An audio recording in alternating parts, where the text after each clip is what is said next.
శ్రీ పోతన భాగవత భక్తి యోగం.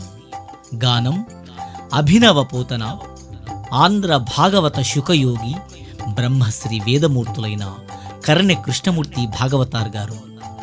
వినండి, తరించండి.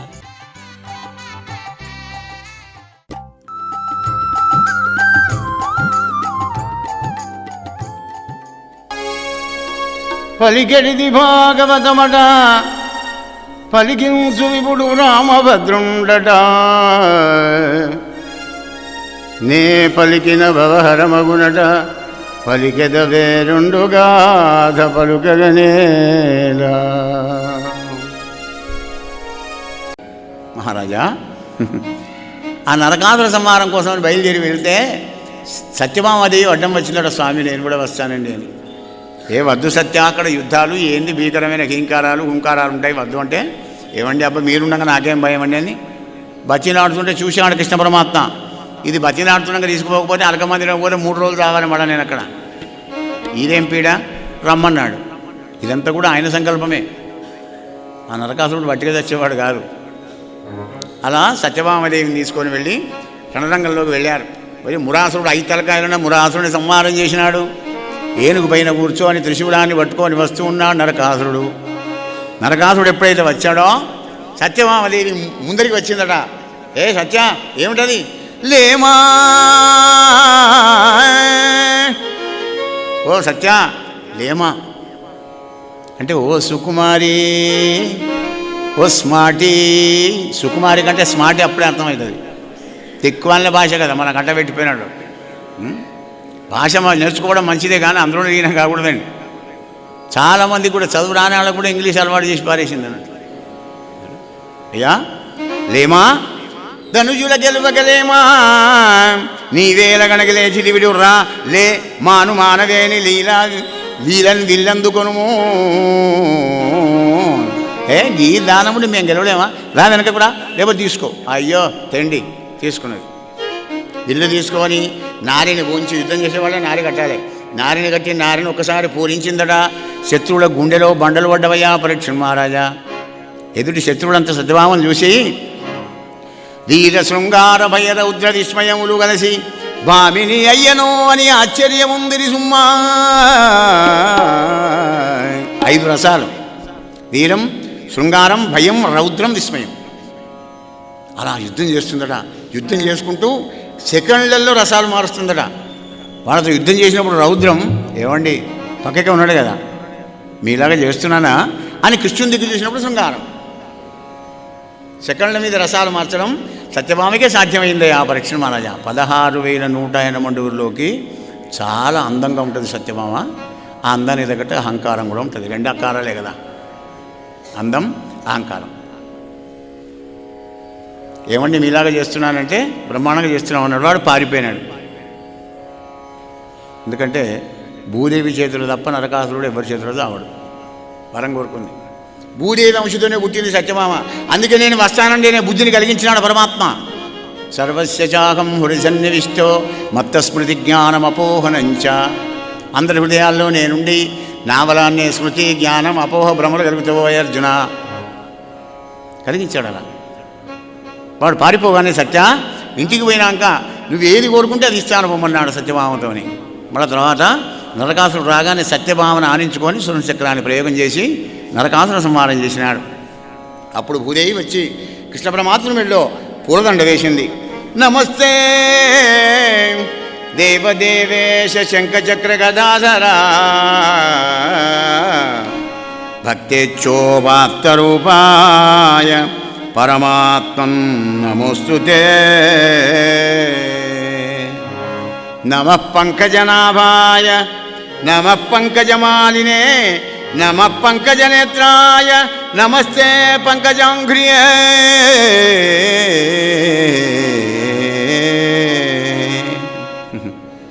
అన్నీ పద్మపత్రాల వంటి కళ్ళు, పద్నాల వంటి చేతులు, 14 వంటి పాదాలు కలిగినటువంటి 14తో పూలదండ వేసుకున్న పరంధామ అని స్తోత్రం చేసింది భూదేవి. అక్కడ ప్రాగ్దేశపురానికి భగదత్తుని రాజుగా చేసి అక్కడ ఉన్నటువంటి 16,100 మందిని చెరసాలలో తీసుకువచ్చి ద్వారకా నగరానికి పంపించి ఒక శుభముహూర్తం లోపల ఆ 16,100ని వీళ్ళ ఎనమండుగులు ఉండేటువంటి 16,180 భవనాలు కట్టించి 16,000 కన్యలను ఒకటే ముహూర్తం లోపల పెళ్ళాడాడయ్యా పరీక్ష మహారాజు. గోపాలకృష్ణ భగవానికి జయ, రాజా రామచంద్ర భగవానికి. యా అటువంటి ఒక్క భార్యలతోని ఆనందపరుషుడై ఉన్నాడు కృష్ణ పరమాత్మ. రుక్మిణీదేవికి కాదు, అష్టభార్యలకు కాదు, 16,180 ప్రతి భార్య కూడా 10 మంది కొడుకులు. సవతి పోరాటం లేకుండా ఒకరికి 11, ఒకరికి 9 అయితే మళ్ళీ కిరికిరి కదా. మనిషికి 10 మంది అంటే ఏమిటి? కృష్ణుడు భగవంతుడు అయితే మాత్రం ఇంతమంది భార్యలేంది, సంసారం ఏంది? అరే ఇదేమిటా, ఏం భాగవతం, ఏం కథ అయింది? కలియుగ మానవుడికి వచ్చే డౌట్ కదా. ఇక్కడ కొంచెం లోపలికి మనం వెళితే ఈ జీవకోటిని సృష్టించాలి అంటే భూమిరాపో అనలో వాయు ఖమ్మనో బుద్ధిరేవచ అహంకార ఇతీయమే భిన్న ప్రకృతిరష్టదా. పరాప్రకృతిని ఓడికి అష్టవిధ ప్రకృతిని సృష్టించాను అర్జున అన్నాడు. ఆ తర్వాత మళ్ళీ 16 ఇంద్ర కలుపుతాడు. 16, 8, 24, 16,000 కానీ 1600 కానీ 16 సంఖ్య కానీ మొత్తం 24 తత్వాలు మహత్తత్వంగా మారి అండంగా మారితే ఆ అండం మళ్ళీ చైతన్యం కలగకపోతే 25వ తత్వమై పరమాత్ముడు ఉరుక్రముడు అనే పేరుతో అందులో ప్రవేశించగానే అంత మహదాదరకు చైతన్యంబు కలిగి అన్యోన్యత్వంబు కలిగే. తృతీయ స్కందంలో సృష్టి అప్పుడు చెప్తాడనమాట. అది వేదాంతపరమైనటువంటిది. కథా రూపంలో పెడితే మంచిగా వింటామని. వేదాంతం చెప్తే కళ్ళన్న మూస్తారు, లేచిన వెళ్ళిపోతారు. ఏంది రాద్దాంతం తలకాయ నొప్పి. జయ శ్రీకృష్ణ, జయ జయ శ్రీకృష్ణ. అయ్యా ఆ ప్రద్యుమ్న కుమారుడు కూడా తండ్రిలాగానే వెళ్ళి రుక్మిగాని బిడ్డని ఎత్తుకవచ్చి పెళ్లి చేసుకున్నాడు అయ్యా రుక్మవతిని. తద్వారా వానికి కొడుకు పెట్టాడు. వాని పేరు అనిరుద్ధ కుమారుడు. ఆ అనిరుద్ధ కుమారుడుగా యుక్త వయసు రాగానే రుక్మలోచన అనే రుక్మిగాని మనవరాలను ఎత్తుకవచ్చి పెళ్లి చేసుకున్నాడు. తండ్రి, కొడుకు, మనవడు, ముగ్గురు ఒకటే చాలు పెళ్లి చేసుకున్నాడు. ఆ విధంగా క్రిస్టియన్ వంశం 101 కులమై చెరుకు పిల్ల చెరిగినట్టుగా వ్యాపించిపోయిందయా పరీక్ష మహారాజా. నరేంద్ర, బలిచక్రవర్తికి 100 మంది కొడుకులు. ఆ 100 మంది కొడుకుల్లో కూడా బాణాసురుడు చాలా గొప్పవాడు. వాడికి 1000 చేతులు ఉంటాయి. శివపూజా ధురంధరుడు, శివుణ్ణి పూజించండి, ధ్యానించండి, పచ్చి నీళ్లు కూడా ముట్టడు. అటువంటి యొక్క బాణాసురుడు ఒక్కనాడు కైలాస పర్వతం దగ్గరికి వెళ్ళి ఆ పరమాత్ముని అనేక విధాల స్తోత్రం చేసినాడు. ఆ స్తోత్రానికి పరవశుడైనాడు శంకరుడు. ప్రత్యక్షమైనాడు. నాయనా బాణాసుర, ఏం సంగతి? శంకరా శంకరా భక్తమానసవ శంకరా దుష్టమదాసురేంద్రనా శంకరా పాండునీల రుచి శంకర వర్ణ నిజంగ భోగిరాట్ కంకణ పార్వతీ హృదయ కైరవ మిత్ర యోగి హృత్ పంకజ పంకజాత్త నిజ తాండవ ఖేళన భక్త పాలన శంకర. శంకర భగవానుడు రెండింటికి పరవశంపై తాండవం చేస్తాడండి. శివతాండవ స్తోత్రం ఒకటి, అభిషేకం ఒకటి. ధార తెగిపోకుండా తైలధారవత్తు అంటాడు. నూనె ధార తెగిపోదు, కట్టగాదు. అవి అట్లా పోయారట నీళ్లు శివుడికి అభిషేకం చేసుకుంటూ. దానికి శివతాండవ స్తోత్రానికి రావణ బ్రహ్మ రచించి గానం చేసి ఉరుగు తొలగించినాడు శంకర భగవానుడు. జటాటవీ గల జల ప్రవాహతావతస్థలే గలే వలం విలంబితం భుజంగతుంగమాలికా ఢమఢమఢమన్నినాదమడ్డమర్వయం చకోరచండ తాండవం తనోతు న శివం శివం.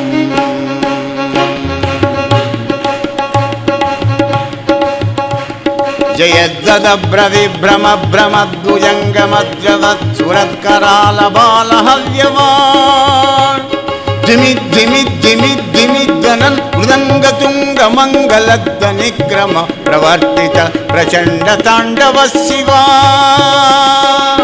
ఓం నమః శివాయ. నాయనా ఏం కావాలో కోరుకోమన్నాడు శంకర భగవానుడు. దేవా ఏం లేదు, అమ్మవారితో దంట వచ్చి నా శోణపురం దగ్గర కావాలి, ఉండాలి ద్వారం దగ్గర. వస్తాను పూరా అన్నాడు. గోళాశంకరుడు కదా, అన్నమాట తప్పుడు కదా ఆదిదేవుడు.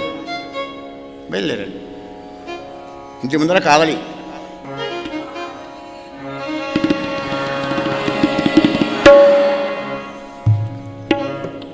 రోజు లేవగానే వచ్చి ఆది దంపతుల దర్శనం చేసుకొని పోతాడు. ఆ యొక్క బాణాసురుడు ఒక్కనాడు వచ్చి శంకరుని పాదపద్మాలకు నమస్కారం చేశాడు. దేవా జగన్నాథ మహాదేవా శంకరా, యుద్ధం లోపల నన్ను ఎదిరించి పోరాడే ఒక ప్రతిపక్ష యోధుణ్ణి సృష్టించగా నాకు ఈ సహస్రకరంబులు ఎందుకు ఇచ్చిదివయ్య మహాదేవా?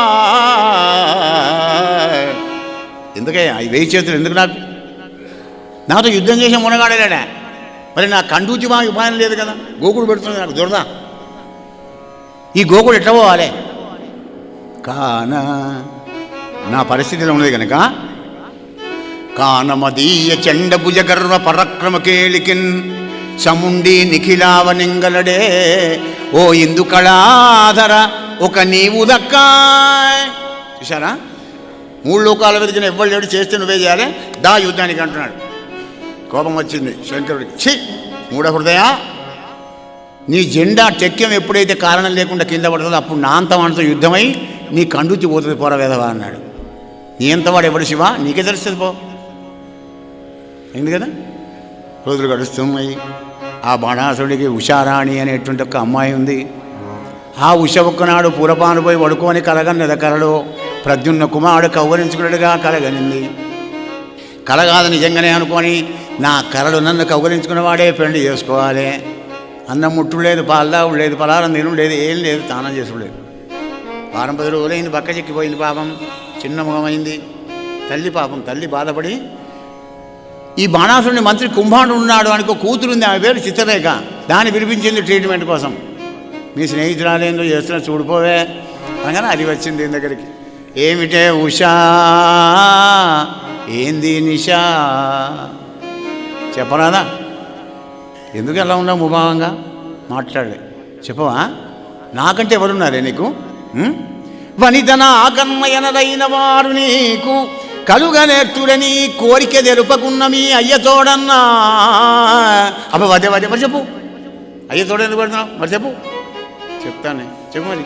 చెలి కలలోన ఒక్క సరసేరుగా నేత్రుడు హారరత్న కుండల కటకాంకులు ఏకరణన్ మణి నూపుర భూషణుండు నిర్మలా కనకాంబరుండు సుకుమారతనుండు వినీలదేవుడు నన్ను బిగియార కవిట మనంబలరించనే.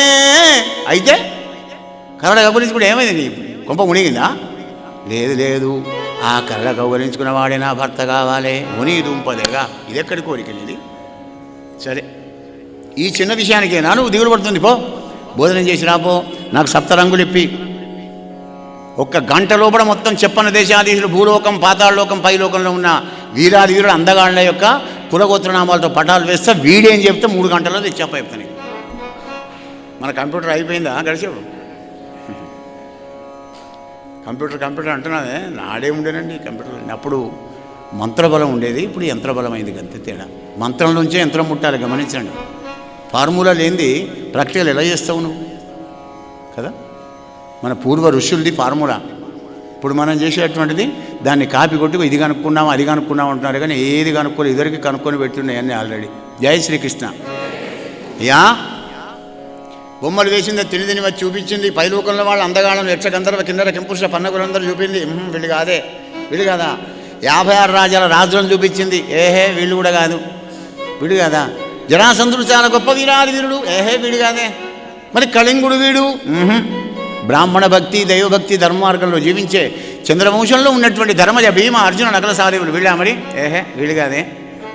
ఇబ్బంగి చెప్పన్న దేశాధీశరాజులందరినీ చూపించి యదువంశ సంభవులైన శూరసేన వసుదేవ ఉద్ధవాదులను చూపి మన కృష్ణ పరమాత్మని చూపిన అందరిని చూపి మన కృష్ణని చూపించితే అప్పుడు చూసిందట. ఆహా, అందం చందం పోలికలన్నీ ఇలాగే ఉన్నాయి, కానీ ఓల్డేజే. నీ ఓల్డేజ్ పాడైపోవడం అంటే తాత కాలేదా? మరి మనవడు అయినాడు కదా పాపం. మనవడు ప్రద్యుమ్నుడు కొడుకు, అనిరుద్ధుడు మనవడు. అప్పుడు ఏర్పాటు చేసింది ఉష. ఈయన పోలికలే ఉన్నాయి అంటే అయితే క్లూ ఇచ్చింది కదా, ఇంకే కొడుకును పెట్టింది ప్రద్యుమ్నుడిని. అచ్చం ఇలాగే ఉన్నాడు కానీ ఈయన కాదు, ఈయన కాదు, ఈయన కొడుకు అనిరుద్ధ కుమారుని ముందర పెట్టింది. అప్పుడు ఆనందపడి చిత్రరేఖను కౌగలించుకొని ఇంతే మదీయ మానధనమెల్ల హరించిన దొంగ వీడే ఈని కులంబు బలంబు వీరము చెప్పుమా.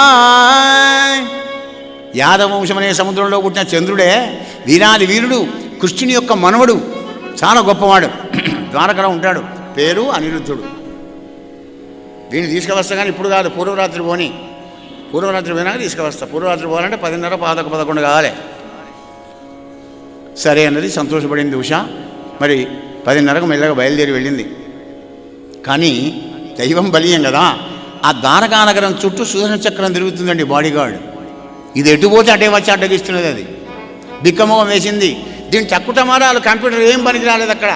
అయ్యా బాబు ఏం చేయాలి ఎప్పుడు అనే వరకు నారాయణ అంటూ వచ్చాడు నారదుల వారు. హే అమ్మాయి చిత్రరేఖ, కృష్ణ పరమాత్ముని స్తోత్రం చేయి, ఆయనకిట కరుణిస్తే ఈ చక్రం జరుగుతే నువ్వు లోపడి పోతావు, లేకపోతే లోపల అడుగు పెట్టడానికే వీల్లేదన్నది. మునీంద్ర ఎలా మరి నా గతి? ఎలా లేదు పొగుడు ఆయనను, తప్పదా? తప్పదు. కృష్ణ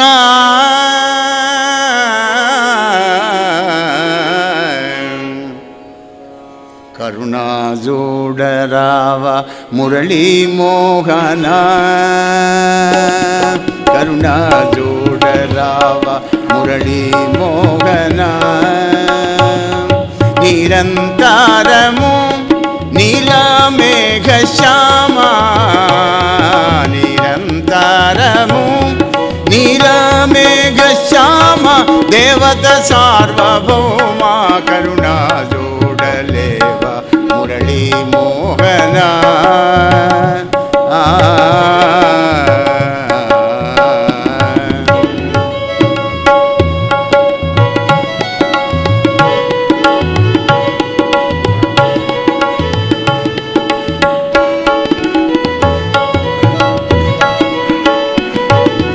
నిర్వికార నిరవధ్య నిరంజన సర్వకామ్య ఫల సిద్ధి ప్రభంజన, నిర్వికార నిరవధ్య నిరంజన సర్వకామ్య ఫల సిద్ధి ప్రభంజన, సర్వకాల గర్వాపహార కౌసుభ శుభార్ కాపాడ వేర గోపాల వీర కరుణ చూడలేవ మురళీ మోహన, నిరంతరము నీలమేఘ శ్యామ, కరుణా జోడరావ మురళీ మోహన.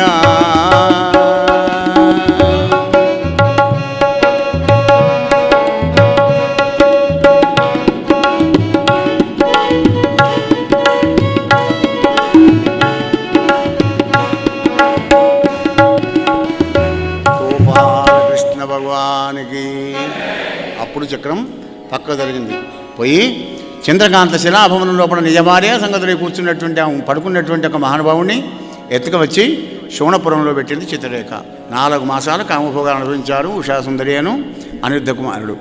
ఈ లోపల చెలికత్తలకు తెలిసింది. వాళ్ళు పోయి బాణాసురుడిని చెప్పారు, నరికి పారేయండి వాడిని అంటే నరకాలే, వచ్చిన వాడికి వీడే నరికాడు. అప్పుడు బాణాసురుడే వెళ్ళి వర్ణపాశాలతో బంధించి వాడిని చెరసాల్లో వారేశాడు. 4 మాసాలైన అనిరుద్ధుడి కోసం వెతుకుతున్నారు. అప్పుడు నారదుల వలన తెలుసుకున్నటువంటి వాడై 12 అక్షరుల సైన్యాన్ని పట్టుకొని శోణపురం బయలుదేరి వచ్చాడు కృష్ణ పరమాత్మ. పరీక్ష మహారాజా, ఎప్పుడైతే కృష్ణుడు ద్వారకలోంచి వెళ్ళాడో వెంటనే విని జెండా టెక్కెం కింద పడిపోయింది. బాణాసురుంది ఎగిరి గంతు వేశాడు. యుద్ధం వచ్చిన వాడు ఎవడైనా ఇంట్లో ఉంటే వాడిని తలకాయ తీస్తా అని ప్రకటన చేసినాడు. మరి ద్వారం దగ్గర ఉన్న శివయ్య ఏం చేసుడు? వరదుడు కదా, ఆయన కూడా నందివానారుడై త్రిశూలం చేత పట్టుకొని ప్రమదగణాలను వెంట పెట్టుకొని ఆయన కూడా యుద్ధానికి వచ్చాడు. పురాతన యోధులైన శివకేశవులు యుద్ధం జరుగుతుండే అండహో అని విమానంలో అరజడి ఎక్కువైందయ్యా రాజా. దేవతలు యక్షగంధర్వ కిన్నెర కింపురుషులు అందరూ కూడా చూస్తున్నారట. అబ్బురం ఎవరికి వేస్తారో చూద్దామని శంకర భగవానుడు ఏది వేస్తే ఆయుధాన్ని అన్వేషించి పారేస్తున్నాడు. చివరికి చూశాడు కృష్ణ పరమాత్మ, ఇక వీటితోని ఈయనతోని మనం ఎందుకు, ఈ మూర్ఖుని కోసం ఇద్దరం యుద్ధం చేయడం ఎందుకని సమ్మోహనాస్త్రం ప్రయోగం చేశాడు. ఆ ఎద్దు మూపురం మీద పడ్డాడు శివయ్య. అప్పుడు మళ్ళీ ఫ్రెష్ అయ్యి వచ్చాడు దుర్మార్గుడైన బాణాసురుడు. సైన్యం దైన్యం నొందింది. బాణాలతోని 14 బాణాలతో వాని గుర్రాలను వాని సారథిని వాని చేతుల ఆయుధాన్ని దూరం చేశాడు కృష్ణుడు. మరి నడి జత్తు దేశంలో సూటి పెట్టే వరకు ఆ బాణాసురుని తల్లి గోటరా అనేది వచ్చి అడ్డం నిలబడింది కొడుకును కాపాడాలి అని. రథం ముందర దిగంబరంగా నిలబడిన వెంటకలు విరబోసుకొని ఆ దృశ్యాన్ని చూడలేక కళ్ళు తిప్పుకున్నాడు కృష్ణస్వామి. అంతలో మళ్ళా శివయ్య మూపురం నుంచి లేచి 3 తలకాయలు 3 చేతులు 3 కాళ్ళతో శివ జ్వరాన్ని పంపించినాడు. అప్పుడు పరుబడి వైష్ణవ జ్వరాన్ని పంపినాడు కృష్ణ పరమాత్ముడు. ఆ 2 జ్వరాలకు యుద్ధం జరిగి 14 లోకాలు జరిగింది ఆ శివజ్వరం. ఎక్కడ కూడా దానికి ఆశ్రయం దొరకలే. మళ్ళా కృష్ణ పరమాత్మ దగ్గరికి వచ్చింది. కృష్ణ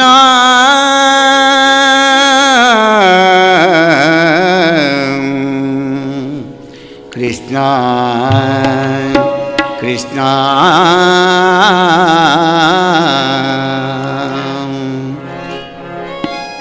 ప్రేమ స్వరూప గోపాల ప్రేమ స్వరూప గోపాల కామితదాయక కరుణాలవాల కామితదాయక కరుణాలవాల ప్రేమ స్వరూప గోపాల.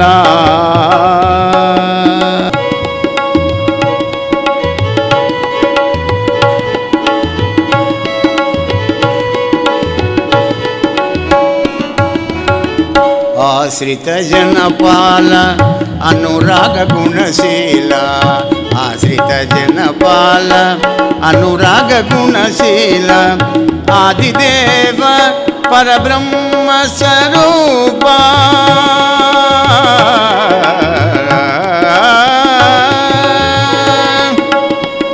ఆదిదేవ పరబ్రహ్మ స్వరూప ప్రేమ స్వరూప గోపాల.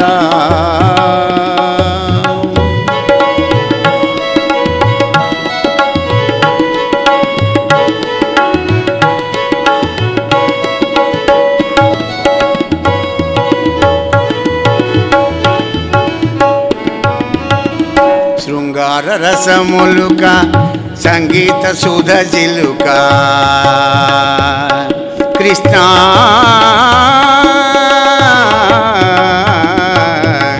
శృంగార రసములుక సంగీత సుధ జిలుక రాసలీలలు చేసి రమించు వేదనుత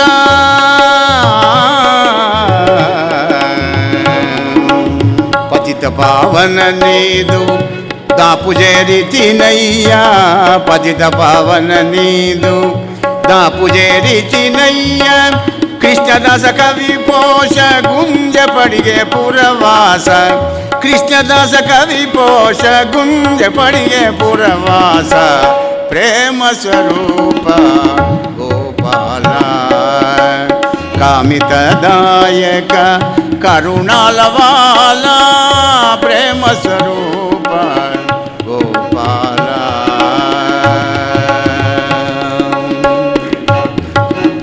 అలా శివజ్వరం ఎప్పుడైతే ప్రార్థన చేసిందో వెంటనే దాన్ని మన్నించి పారేసినాడు. రెండవసారి మళ్ళీ బాణాసురుడు యుద్ధానికి రాగానే చక్రానికి ఆజ్ఞ ఇచ్చినాడు కృష్ణస్వామి. 996 చేతులు నరికి 4 చేతులు ఉంచాడు. అప్పుడు వాడి అహంకారం అంతా అణిగిపోయి కుమార్తెను అల్లుండి అనిరుద్ధ కుమారుడు తీసుకొని వచ్చి బంగారు రథం మీద కూర్చోబెట్టి అనేకమైనటువంటి ఒక అరణాలు కూడా ఇచ్చి మరి పంపిస్తే మురాంతకుణ్ణి త్రిపురాంతకుడు కౌగిలించుకున్నాడు. శివకేశవులు ఇద్దరు కూడా సమాగమం చేసుకొని శివయ్య ఉంటాను మరి అంటే కృష్ణ ఉంటానన్నారు. మరి ఆ విధంగా బయలుదేరి వెళ్ళి మళ్ళీ ద్వారకానగరం చేరుకున్నాడు కృష్ణస్వామి. పరీక్ష మహారాజా పరరాముడు ఒక్కనాడు రేపల్లోకి బయలుదేరి వెళ్ళామంట. చూసి వస్తామని వెళ్ళే వరకు అక్కడ ఉన్న వాళ్ళంతా వాళ్లకు రాముడు కృష్ణుడు భేదం లేదండి.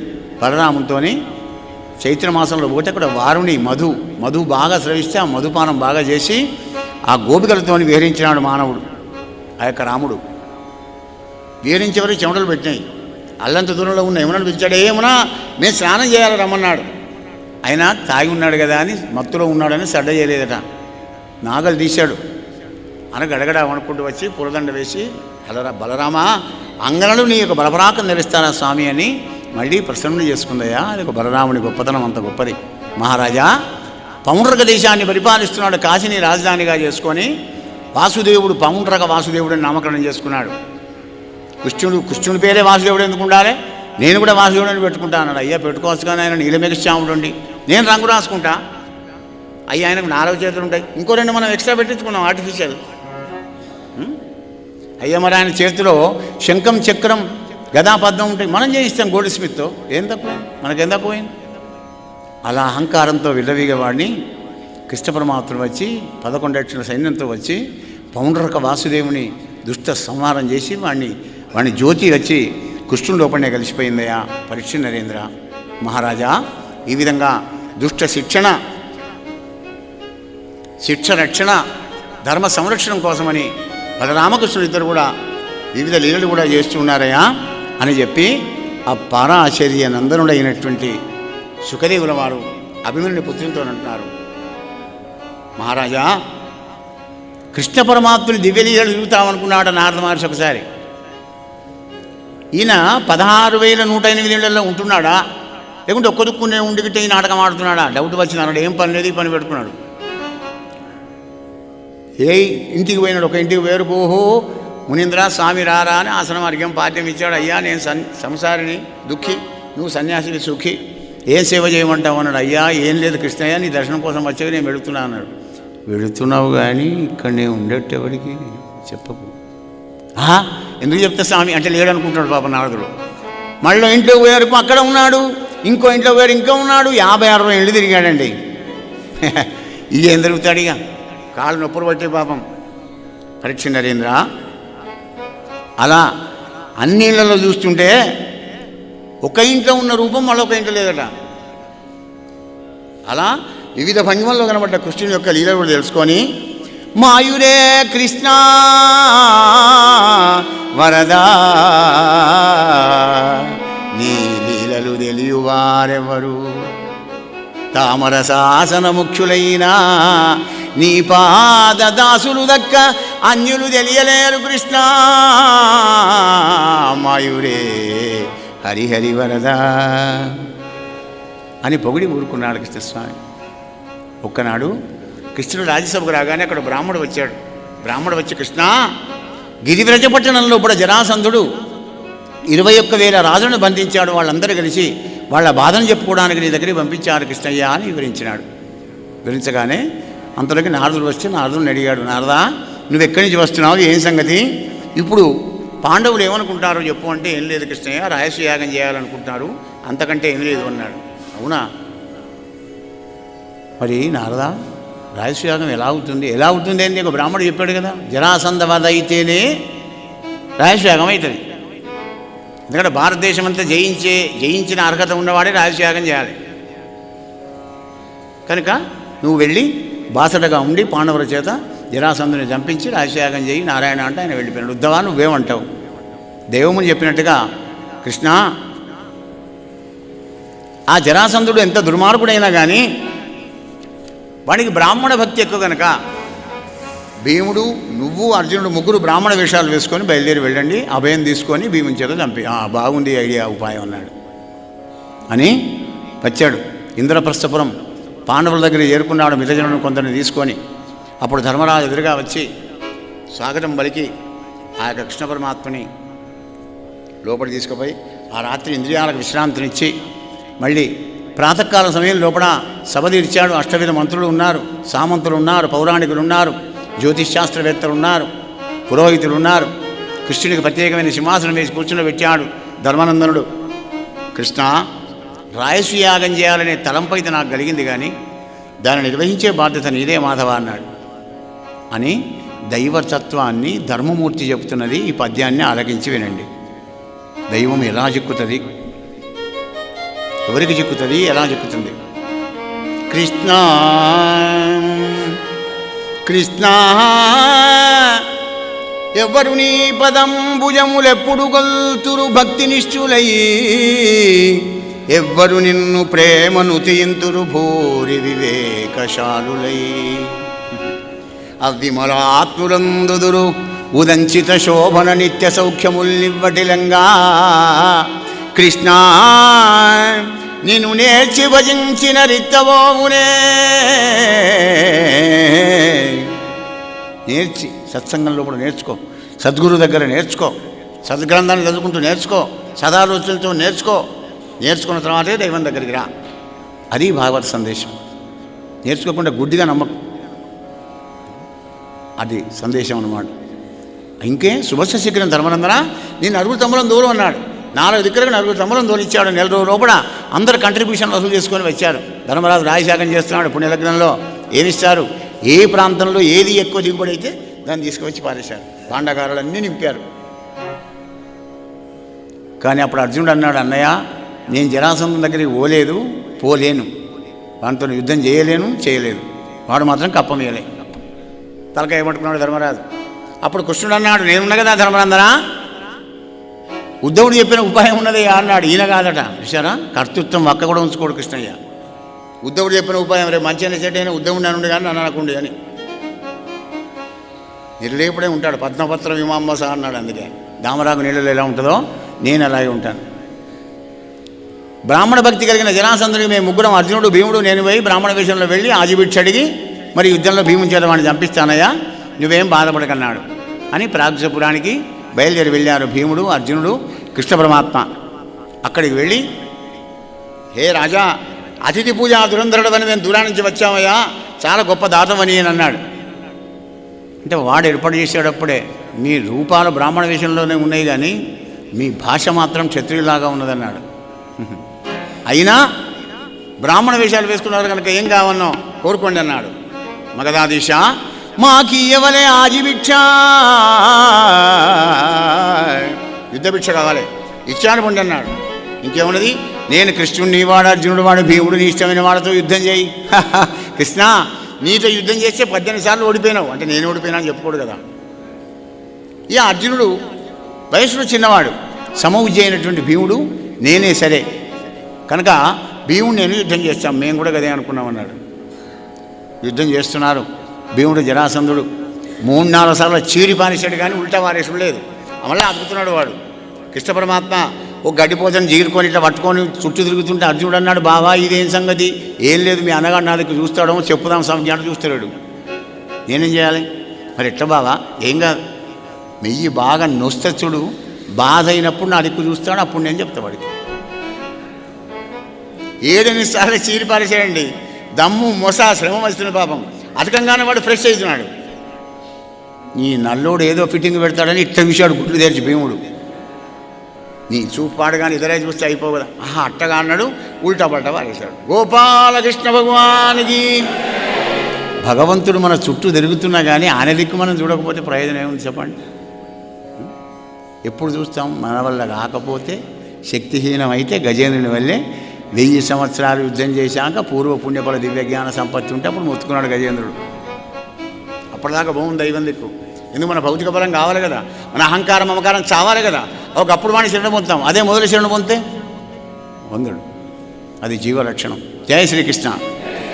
యా జరాసంధుణ్ణి గెలిచి ఆ లోపల ఉన్న 21 మంది రాజులను కూడా పంపించినాడు. అందరినీ కూడా క్షవరగడాలు చేయించి వాళ్ళ రాజ్యాన్ని పంపిస్తే, నాయనలారా నరేంద్రులారా ఏం కావాలి కోరుకోండి కృష్ణ, వేదమాతకు ఆభరణమైనటువంటి నీ దివ్య పాదపద్మాలు ఎప్పుడు మా హృదయంలో ఉండాలి మాధవ అని కోరుకున్నారు. అలాగే ఇచ్చాను పొండి, ధర్మంగా పరిపాలించండి, ధర్మమే రక్షిస్తుంది కనుక ధర్మంగా రాజ్యాలు పరిపాలించండి నాయన అని ఆ 21,000 రాజులను కూడా వాళ్ళ రాజ్యాలకు పంపించి హస్తినాపురం వచ్చాడు. ధర్మనందన శుభస్య శీఘ్రం, లైన్ క్లియర్ అయిపోయింది, ఇక చేసుకో రాశియాగం. అప్పుడే మనసులో స్మరించుకున్నాడు 28 మంది ఋత్వికులను. ధర్మరాజు ఎవరు వాళ్ళు? సత్యవదేయ కశ్యప భరద్వాజ ఉపమోతి విశ్వామిత్ర వీతిగోత్ర మైత్రేయ పైల సుమంతు మధుశ్చంద గౌతమ సుమతి భార్గవ వశిష్ఠ వామదేవ అకృతవ్రణ కణ్వజైమిని పరాధౌమ్య పరాశర అధర్వకవశులు అసిత వైశంపాయన ఆసురి కశ్యపకరదు వీరసేన గర్గత్రికవ్యులు ముఖ్యులైన ఋషులను మునులను కృపుని గాంగేయ కుంభజ అంబికేయ విదుర కురుకుమార బంధుకుల వృద్ధ దారుణీసుర నరేంద్ర వైశ్య శూద్రవరుల రప్పించే ధర్మజుండు.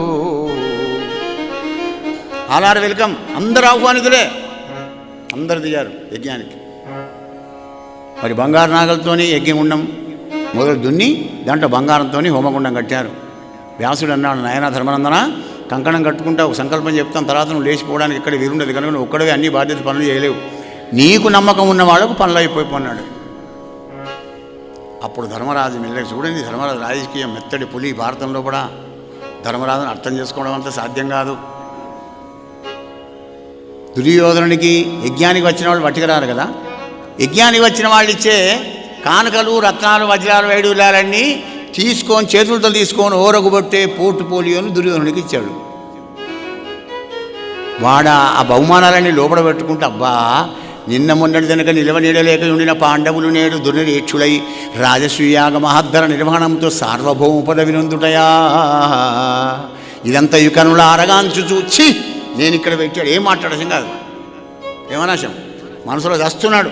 అగో రాజకీయం అలా ఉంటుంది ధర్మరాజుది.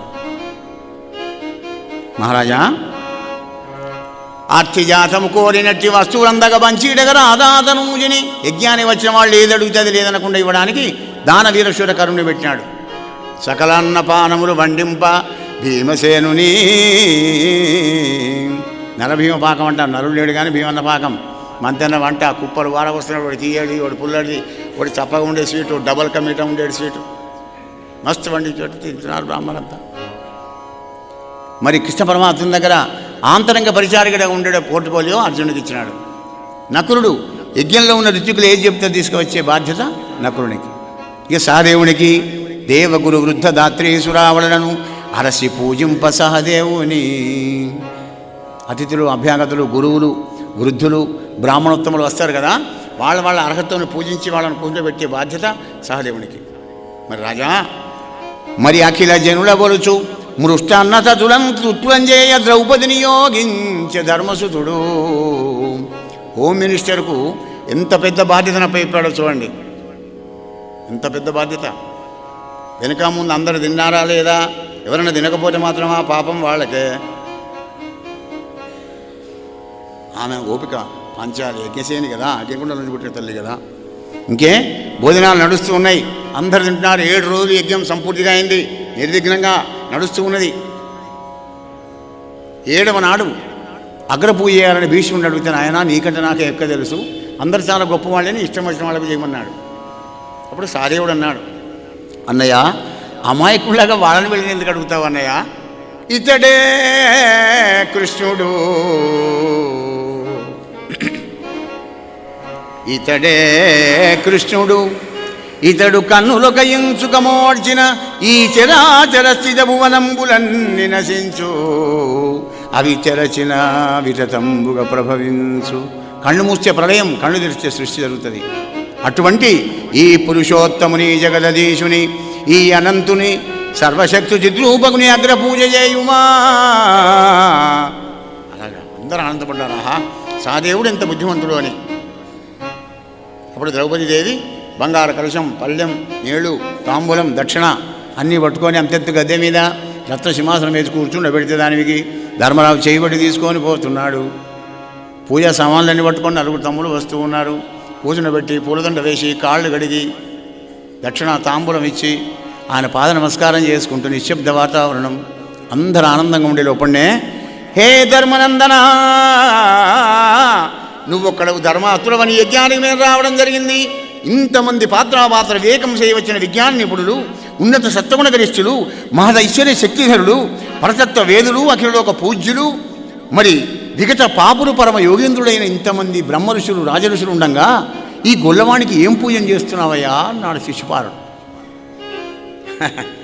వీడికా గురువు లేదు, దేవుడు లేడు, గురుదేవ శూన్యుండు, కులగోత్రరహితుండు, తల్లిదండ్రులెవ్వరో తడవగానం.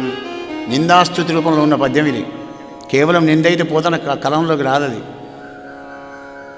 ఆయన కులమే మన కులం, గోకులం. ఆయన కులం ఎక్కడిది, ఆయన గోత్రమే మన గోత్రం, ఆయనే జగద్గురు. ఇలా అన్వయం చేసుకోవాలన్నమాట. అప్పులం బొరెలడు ఆది మధ్యావసానంబులందరయ మానంబు లేదు. చూశారా, నేను తిడితే నవ్వుతున్నాడు. అగో ఎప్పుడు మానం లేదు, గదే నవ్వుతున్నాడు. ఆయన నవ్వేది వేరే. ఎందుకో తెలిసినా, కొడుక మీ అమ్మకు 100 తప్పులు క్షమిస్తా అని మాట ఇచ్చా, ఆ 100 తప్పులైనటి నేను బోంద పెడతా. అది కృష్ణ పరమాత్ముని ఆంతరంక్యం. కాబట్టి అప్ప చెప్తున్నాడు లెక్క. మొత్తం లోన్ తీసుకున్నాడు, ఎట్లా అప్ప చెప్తున్నాడు అట్లా లెక్క పెడుతున్నాడు. 98 అయినాయి. ధర్మనందన చిచ్చి రౌరవాది నరకాలను పోయే 2 మహాపాతకాలను విడిగి అంటున్నాడు. ఇక ఉన్నాయి కూడా 2 కొడుక నీకు. జారుడు జన్మావధియును చోరుడు ముప్పొంకరాడు సుమైత పూజాచారకేల కర్హుడే వారగైతడనుచు అశుభవాక్య స్ఫూర్తిని ఇందించుచుండే. అందరు చెవులు మూసుకుంటున్నారు. ధర్మరాజు భయపడుతున్నాడు, భీష్ముని దిక్కు చూస్తున్నాడు. గోపాలసింహం కళ్ళు తెరిచేదాకానే కుక్కలు మొత్తుకుంటాయి నాయన, తొందరపడుకుంటున్నాడు భీష్ముడు. అప్పుడు కృష్ణ పరమాత్మ చక్రానికి ఆజ్ఞ ఇచ్చినాడు. చక్రం వెళ్ళి కుండలాల కిరీటం ఉన్న శిశుపాలుని యొక్క శిరస్సును ఛేదిస్తే రాజా వాణి లోపల జ్యోతి వచ్చి మరి కృష్ణస్వామిలో కలిసింది. గోపాలకృష్ణ భగవానికి నమ పార్వతీపదే హర మహాదేవ్. అప్పుడు ఋత్విక్ జనాలందరినీ కూడా తీసుకొని గంగానదికి ఔపృత స్నానం కోసం బయలుదేరి వెళ్ళాడు ధర్మరాజు. పాండవులందరూ కూడా పొయ్యే లైన్ ఒకటి, గంగానది దగ్గర నుంచి స్నానం చేసి వచ్చే లైన్ ఒకటి. హస్తినాపురానికి గంగకు లింక్ అయిందండి.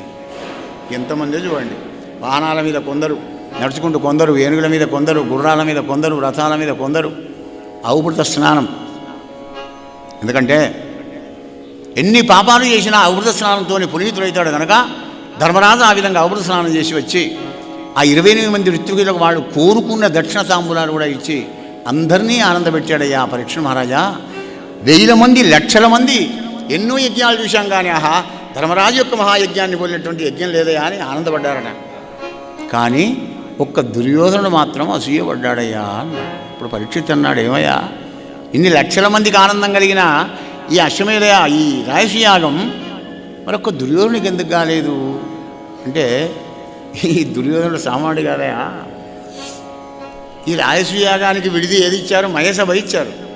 మయుడు అనేవాడు రచించి పాండవులకు కాపాడు కనుక అగ్ని ప్రమాదం నుండి బహుమానంగా ఇచ్చాడు ధర్మరాజుకు.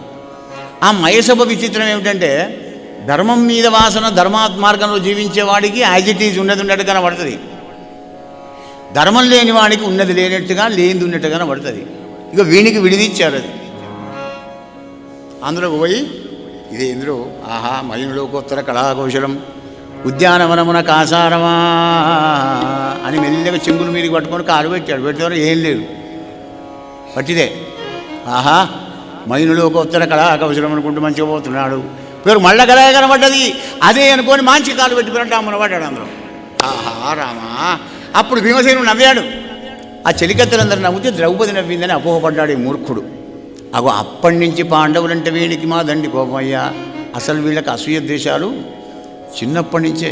10 ఏళ్లలోపు కౌమార దశలో ఉన్నప్పుడే వీళ్ళకి కలిగేవి. ఎలా చెప్పనా రాజా, కౌరవులు 5-6 గంగరేగు పండ్ల చెట్టెక్కి ఆ పళ్ళను కోసుకుంటున్నారట. వాళ్ళు కోసుకుంటే ధర్మరాజు అర్జునుడు నగరసాదేవులు చూసి భీమన ఆ పండు కోసి పట్టవా మాకు అని. ఏంది మీ గంగరేగు పండు కావనా, ఆగండి ఇప్పుడే అని ఆ రేగు చెట్టు మొదలుకు పోయి భీమన్న ఊపుడు మొదలు పెట్టాడు. గంగరేగు పండు కౌరవులు కింద పడ్డారు. చాటు నుంచి చూశాడు దుర్యోధన, అమ్మ నా కొడుక ఈ దుబ్బు అని వీడిని ఎలా చేసి చంపాలి. విషం పెట్టాడు, నీళ్ళలో వారేశాడు, ఎన్నో తీర్లు హింసించాలని ప్రయత్నం చేశాడు కానీ సావలేదు. అవి అప్పటి నుంచి కత్తులు నూరుకుంటున్నారు కనుక ఒక దుర్యోధనకి నచ్చలేదయా. ఏం సుయోధన ఎట్లా అయింది మన పోయినామో రాయసాగం? మన వైష్ణవ యాగం అయినట్టు కాలే, మన వైష్ణవం సూపర్ అయింది కానీ ఇట్లా అయిందా? దుర్యోధన వారసులు పోలేదండి. ఇప్పుడు ఎక్కడికైనా పెళ్ళి పోయి వచ్చినాడు ఒక్కొక్కళ్ళని అడగండి, అయ్యగారింట్లో పెళ్ళి ఎట్లయింది? ఏం అయ్యగారింట్లో పెళ్ళి బా, సాంబార్లో ఉప్పే లేదు, ఆ బిర్యానీ ఉడకనే లేదు బో, దీనింటికి వస్తే మంచులు కూడా పోయాడు. విన్నారా? అంటే ఇంకోండి మంచి అని ఒప్పుకోరన్నమాట. వీళ్ళంతా దుర్యోధన వాళ్ళే. భారతంలో ఉన్న పాత్రలన్నీ ఉన్నాయి మన భారతదేశంలో కూడా. జయ శ్రీకృష్ణ, జయ జయ శ్రీకృష్ణ. జనవరా హే పరీక్ష నరేంద్ర, బంధమోక్షమును చైద్యవదంబును పాండురాజనందను మఖరక్షణంబును ఉదారత చేసిన ఎట్టి దేవకీతనయు చరిత్ర భాషణ కథాపడనాత్తులు గాంతులు ఇష్టశోభన బహుపుత్ర కీర్తులు భవ్య వివేకము విష్ణులోకము. పరమ పవిత్రమైన పాండవుల యొక్క రహస్యయాగాన్ని, కృష్ణ పరమాత్మ యొక్క దివ్య లీలావైభవాన్ని ఎవడైతే వింటాడో వినిపిస్తాడో వాళ్ళందరూ బహుపుత్ర కీర్తులను ఆయురారోగ్యములను పొందెదరుగాక. విన్నందుకు మీకు ఫలం. యైదం కీర్తయేద్విష్ణో, యైదం కీర్తయేద్విష్ణో కర్మ చైద్యవదాదికం రాజమోక్షం వితానాంచ సర్వపాపై ప్రముచ్యతే. మూలం సంస్కృత భాగవతంలో శ్లోకానికి తర్జుమ చేసినాడు పోతన గారు. అందమైన చెంపకమాలలో కూడా మనకు అందించాడు అనమాట. ఎవడైతే బంధాన్ని మోక్షాన్ని కలిగించే చైద్య వధ, శిశుపాల వధ, పాండవుల యొక్క రాయశ్రీయ యాగం, కృష్ణ పరమాత్మ యొక్క దివ్యలీలా వైభవం ఎవడైతే వింటాడో వినిపిస్తాడో అగో వాళ్ళందరికీ కూడా సర్వపాపై ప్రముచ్యతే. మహారాజా అందరికీ వచ్చిన వాళ్ళందరికీ కూడా కట్నాలు ఇచ్చి పంపిస్తున్నాడు ధర్మరాజు. ఎందుకంటే అన్ని ప్రజల సొమ్మే కదా. అయినా ప్రజల సొమ్మును ప్రజలకు పెట్టేవాడు ఎక్కడ ఉంటే దొరకాలండి. నాడు ధర్మరాజు కనుక పిచ్చివాడు, పాపం అమాయకుడు కనుక, ధర్మాత్రుడు కనుక ఆయన ఇచ్చాడు. ఎవడియాలి ప్రజల సొమ్మునే. స్వాహ. జయ శ్రీకృష్ణ. అలా అందరికీ కానుకలు పెట్టుకుంటూ కొత్త బట్టలు ఇచ్చి అందరినీ పంపించినాడట. అప్పుడు కృష్ణుతో అన్నాడు ధర్మరాజు, హే వాసుదేవా, ఇన్ని లక్షల మంది ఉండి 7 రోజులు వీళ్ళందరూ ఉన్నారు కదా, అందరూ వెళ్ళిపోతే దిగులుగా ఉంటుంది మాధవ, నువ్వు ఒక్క 4 రోజులు ఉండిపోవయ్యా అంటే ధర్మరాజు ప్రార్థన మేరకు ఆ కృష్ణస్వామి అక్కడే ఉన్నాడయ్యా పరీక్ష మహారాజా. ఈ విధంగా ధర్మరాజు మనోరథాన్ని కృష్ణ పరమాత్మని కృప అనేటువంటి ఒక పడవలో కూర్చొని దాటాడయ్యా అని రాయస్యాగ మహద్దర నిర్మాణాన్ని, కృష్ణస్వామి దివ్యలీలా వైభవాన్ని పరీక్షిత్తు మహారాజుకు సుఖదేవుడు వినిపించిన ఈ కథ, శమనకాది మహర్లకు సూతుడు చెప్పిన ఈ కథ, ఏకశిలానగరంలో పోతన్న రామభద్రుని వినిపించిన ఈ కథ, గురుదేవుల కృపతో రామచంద్రుని అనుగ్రహంతో అమ్మ అనురాగంతో మీకు వినిపించాను. హరి ఓం తత్సత్. సర్వే జనా సుఖినో భవంతు. స్వస్తి ప్రజాభ్య పరిపాలయంతాం న్యాయేన మార్గేణ మహిం మహీష. గోబ్రాహ్మణేభ్య శుభమస్తు నిత్యం. లోకా సమస్తా సుఖినో భవంతు. ఓం శాంతి శాంతి శాంతి. స్వస్తి.